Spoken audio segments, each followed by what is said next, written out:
আসসালামু আলাইকুম রাহমাতুল্লাহ। আবু হুরায়রা রাদিয়াল্লাহু ও এক জিনের গল্প।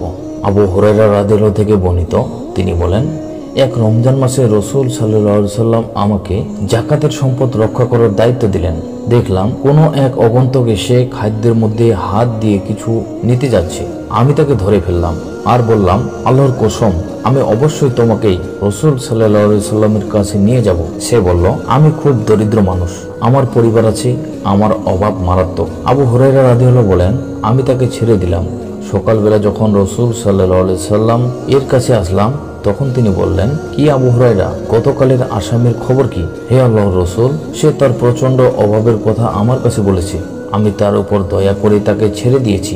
রাসূল সাল্লাল্লাহু আলাইহি সাল্লাম বললেন, অবশ্যই সে তোমাকে মিথ্যা বলেছে, দেখবে সে আবার আসবে। আমি একথা বুঝে নিলাম সে আবার আসবে, কারণ রাসূল সাল্লাল্লাহু আলাইহি সাল্লাম বলেছেন সে আবার আসবে। আমি অপেক্ষা থাকলাম। সে পরের রাতে আবার এসে খাবারের মধ্যে হাত দিয়ে খুঁজতে লাগলো। আমি তাকে ধরে ফেললাম আর বললাম, আল্লাহর কসম, আমি অবশ্যই তোমাকে রাসূল সাল্লাল্লাহু আলাইহি সাল্লামের কাছে নিয়ে যাব। সে বলল, আমি খুব অসহায়, আমার পরিবার আছে, আমি আর আসবো না। আমি এবারও তার দয়া করে তাকে ছেড়ে দিলাম।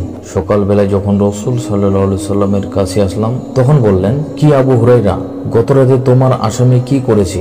আমি বললাম, হে আল্লাহর রাসূল, সে তার চরম অভাবের কথা আমার কাছে বলেছে, তার পরিবার আছে, আমি তার উপর দয়া করে তাকে ছেড়ে দিয়েছি। রাসূল সাল্লাল্লাহু আলাইহি সাল্লাম বললেন, অবশ্যই সে তোমাকে মিথ্যা বলেছে, দেখো সে আবার আসবে। তৃতীয় দিন আমি অপেক্ষায় থাকলাম। সে আবার এসে খাবারের মধ্যে হাত ঢুকিয়ে খুঁজতে লাগলো। আমি তাকে ধরে ফেললাম আর বললাম, আল্লাহর কসম, আমি অবশ্যই তোমাকে রাসূল সাল্লাল্লাহু আলাইহি সাল্লামের কাছে নিয়ে যাব। তুমি 3 বারের শেষবার এসেছো, বলেছো আসবে না, আবার এসেছো।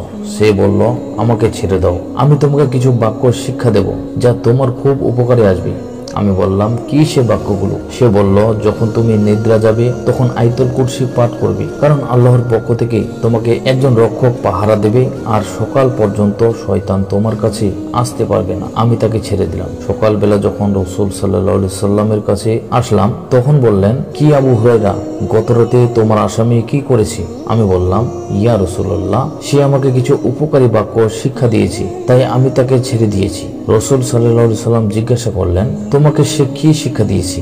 আমি বললাম, সে বলেছে, যখন তুমি নিদ্রা যাবে তখন আয়াতুল কুরসি পাঠ করবে, তাহলে আল্লাহর পক্ষ থেকে তোমাকে একজন রক্ষক পাহারা দেবে আর সকাল পর্যন্ত শয়তান তোমার কাছে আসতে পারবে না। আর সাহাবায়ে কেরাম এই সকল শিক্ষণীয় বিষয়ে খুব আগ্রহী ছিলেন। রাসূল সাল্লাল্লাহু আলাইহি সাল্লাম বললেন, সে তোমাকে সত্য বলেছে, যদিও সে মিথ্যাবাদী। হে আবু হুরায়রা, গত 3 রাতে যার সাথে কথা বলেছো, তুমি কি জানো সে কে? আবু হুরায়রা বলল, না, আমি জানি না। রাসূল সাল্লাল্লাহু আলাইহি সাল্লাম বললেন, সে হলো শয়তান। বুখারী।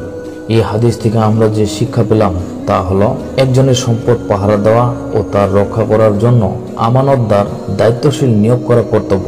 আবু হুরায়রা ছিলেন একজন বিশ্বস্ত আমানতদার সাহাবী। আবু হুরায়রা রাদিয়াল্লাহু দায়িত্ব পালনে একাগ্রতা ও আন্তরিকতার প্রমাণ দিলেন।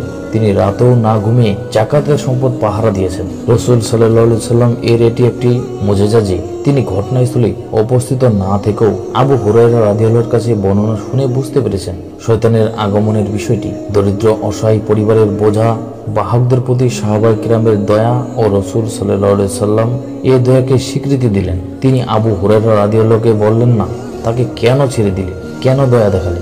সাহাবায়ে কেরামের কাছে ইলম বা বিদ্যার মূল্য কতখানি ছিল যে অপরাধী শয়তান যখন তাকে কিছু শেখাতে চাইল, তখন তা শিখে নিলেন এবং তার মূল্যায়নে তাকে ছেড়েও দিলেন। খারাপ বা অসৎ মানুষ ও জিন শয়তান যদি ভালো কিছু শিক্ষা দেয়, তা শিখতে কোনো দোষ নেই। তবে কথা হলো, তার ষড়যন্ত্র ও উপকারিতা সম্পর্কে সচেতন থাকতে হবে। যেমন রাসূল সাল্লাল্লাহু আলাইহি সাল্লাম বললেন, সে তোমাকে সত্য বলেছে, তবে সে মিথ্যুক। এই বিষয়টিকে শিক্ষার একটি মূল নীতি হিসেবে গ্রহণ করা যায়। জিন শয়তান মানুষের খাদ্য খাবারে হাত দেয়, তা থেকে গ্রহণ করে ও নষ্ট করে। আয়াতুল কুরসি একটি মস্ত বড় সুরক্ষা। যারা আমল করতে পারে তাদের উচিত এই আমলটি ত্যাগ না করা। রাতে নিদ্রার পূর্বে এটি পাঠ করলে পাঠকারী সকল প্রকার অনিষ্টা থেকে মুক্ত থাকবে ও জিন শয়তান কোনো কিছু তার উপর চড়াও হতে পারবে না।